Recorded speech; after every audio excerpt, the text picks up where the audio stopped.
మానవాళి కోట్ల కొలది జీవరాశులు జీవిస్తున్న ఈ భూగ్రహానికి ముప్పు పొంచి ఉందని గత ఏడాది డిసెంబర్లో నాసా ఓ సంచలన ప్రకటన చేసింది. ఓ గ్రహ శకలం భూమిని ఢీకొట్టేందుకు దూసుకొస్తోందని, అది కనుక భూమిని ఢీకొంటే ఓ 500 బాంబులు పడినంత విధ్వంసం సృష్టిస్తోందని తెలిపారు. 2024 డిసెంబర్ 27న చిలీలోని ఎల్సాస్ అబ్జర్వేటరీ ఈ ముప్పును కనిపెట్టింది. ఈ అబ్జర్వేటరీ కూడా నాసా ఆధ్వర్యంలోనే నడుస్తుంది. ఈ గ్రహ శకలానికి 2024 YR4 అనే పేరు పెట్టారు. 2032 డిసెంబర్లో ఇది భూమిని ఢీకొనే ఛాన్స్ ఉందంటున్నారు. తొలుత ఈ గ్రహ శకలం భూమిని ఢీకొట్టే అవకాశం తక్కువగానే ఉందని అంచనా వేశారు. కానీ వారం వ్యవధిలోనే అది 2.3% పెరిగింది.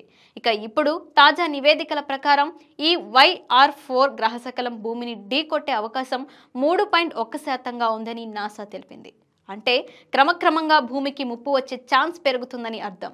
అలాగే యూరోపియన్ స్పేస్ ఏజెన్సీ సైతం 2.8%గా అంచనా వేసింది. చూసేందుకు చాలా తక్కువ సంఖ్యలోనే ప్రమాదం సంభవించే అవకాశం కనిపిస్తున్నా అవి చాలా విధ్వంసాన్ని సృష్టించే అవకాశం ఉంది.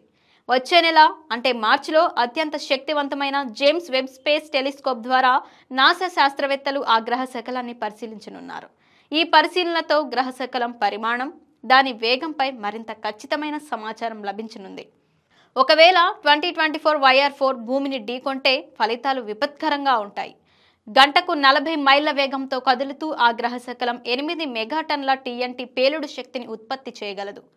పెద్ద పెద్ద నగరాలను నేలమట్టం చేస్తూ ఊహించలేని వినాశనాన్ని మిగుల్చుతుంది.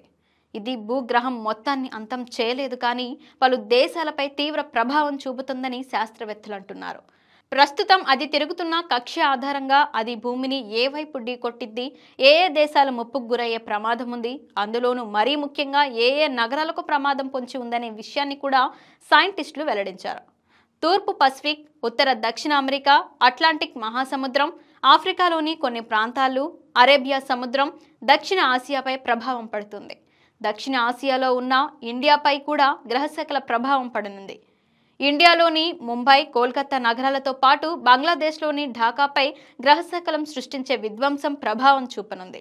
దాదాపు 110 మిలియన్లకు పైగా ప్రజలు ప్రాణాలు కోల్పోయే అవకాశం ఉంది. ఎందుకంటే ఈ ప్రాంతాలన్నీ భారీ జనసాంద్రత కలిగిన ప్రాంతాలే.